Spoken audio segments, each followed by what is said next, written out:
तुझ्या घरामध्ये काय चोरी करत नाही का डाकं टाकत नाही.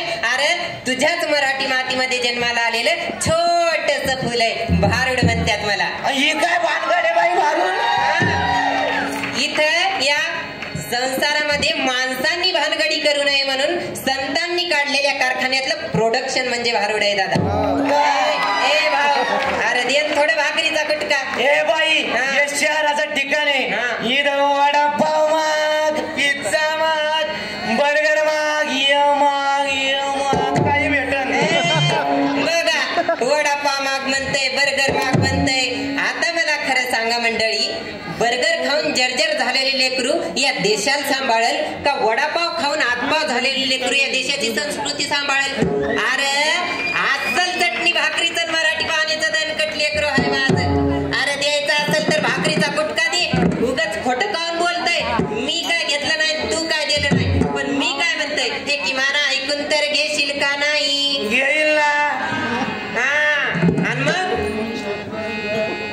केसाळी पनिग मैना काळी पोत म्हणी गे, केसाळी पनिग मैना काळी पोत म्हणी गे, केसाळी पनिग मैना काळी पोत म्हणी गे. कुठं लावलं जातंय कुंकू? कपाळावर लावलं जातंय कुंकू. मी म्हणत नाही माझी टिकली लावून तुझं कुंकू लावू नको, पण कुंकू लावण्याचं काहीतरी शास्त्रीय कारण आहे. एखाद्या वेळेस विंचू चावला तर चिंचोका उगाळून लावून बघ, विंचवाचं जहर उतरवण्याची ताकद त्या चिंचोक्यात आहे. मग त्याच चिंचोक्यापासून बनलेलं कुंकू जर इथं बसलेल्या माझ्या आईनं कपाळाला लावलं तर तिच्या डोक्याचं भाराभर टेन्शन कमी नाही का होणार? हा, आणि दुसरी गोष्ट म्हणजे इथं बसलेल्या आईच्या डोक्यावरचा जो केसांचा आंबाडा आहे ना, तो तुझा डिश अँटिना आहे. आणि त्या डिश अँटिन्याच्या काड्या जर तू ब्युटी पार्लर मध्ये जाऊन कमी केल्या तर तुझ्या मेंदुरूपी पडद्यावर मुंग्या नाही का येणार?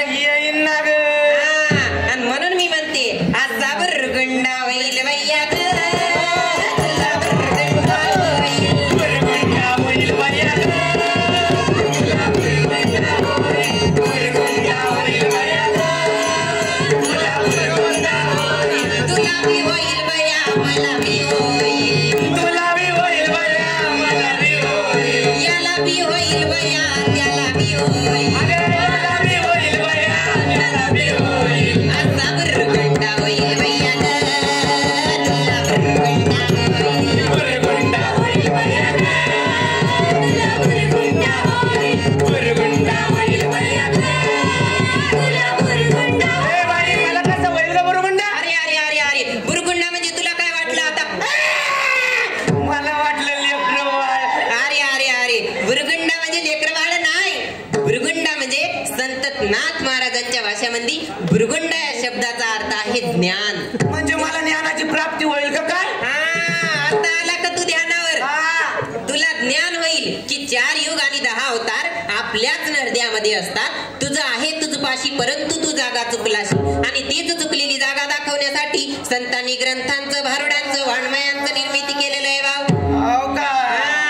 आणि म्हणून मी म्हणते असा बुरगुंडा होईल वैया ग, तुला बुरगुंडा होईल, बुरगुंडा होईल वैया ग, तुला बुरगुंडा होईल, बुरगुंडा होईल वैया ग, तुला बुरगुंडा होईल. ए ढोलकीवाल्या, अरे बस चुपचाप, तुला तर बेटीच होईल. केसाळी फणीग मैना काळी पोत म्हणी गे, केसाळी फणीग मैना काळी पोत म्हणी गे, तुझ्या बाळाला काळीच काजळ घे, बाळाला काळीच काजळ घे, तुझ्या बाळाला काळीच काजळ घे, केसाळी फणीग मैना काळी पोत म्हणी गे, केसाळी फणीग मैना काळी पोत म्हणी गे. ए बाई, मला नाही घ्यायचं तो एक काजळ ना फाजळ. हा, काऊन रे फुकटे? मला लग्नच नाही झालं अजून. हा, काऊन झालं नाही तुझं लग्न? लोक म्हणते तो वयच नाही झालं. अरे अरे अरे अरे, किती लग्न वय आहे तुझं सांग बरं? माझं वय 20 वर्ष. पहा मंडळी, अरे 1 वर्ष बाकी आहे तुझ्या लग्नाला. कस काय बाकी आहे बाई 1 वर्ष? माझ्या वर्गातले सगळ्याचे लग्न झालेत, लेकरं बाळ आहेत त्यांना. आणि काय मी केलं बाई?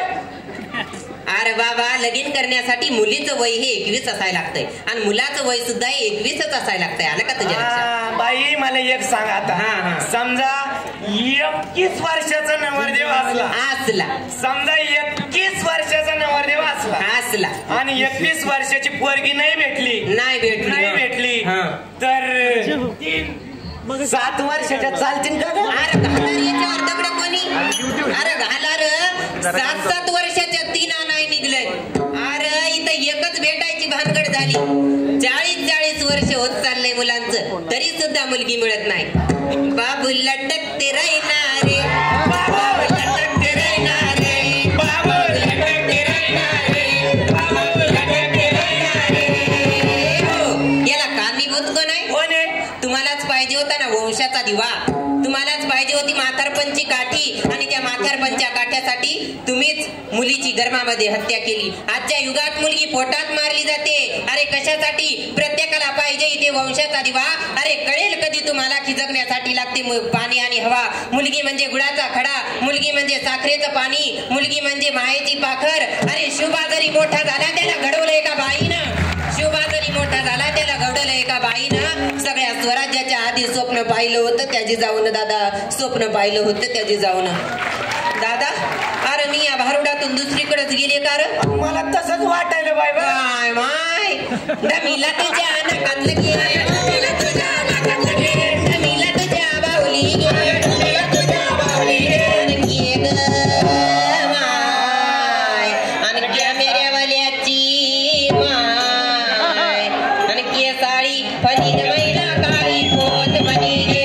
केसाळी फणी मैना काळी पोत मनी गे केसाळी फणी मैना काळी पोत मनी गे 4 युगाची काठी पोतडी ए बाई त्याला हात नको लावू. अरे वास सुटला का त्याचा ए भाऊ याला पोतडी नको समजू अरे भाऊ ही पृथ्वी आहे आणि मी जे दिसते ना ते तुम्ही आम्ही मानव जात आहोत आणि माझ्या कडीवर जे दिसते ते तुमच्या आणि घरामध्ये माझ्या घरामध्ये जन्माला आलेलं उद्याचं भविष्य उभे आहे आणि तू काय पृथ्वी डोक्यावर घेऊन येते काय आणि म्हणून मी म्हणते असा बरगुंडा होईल भैया ग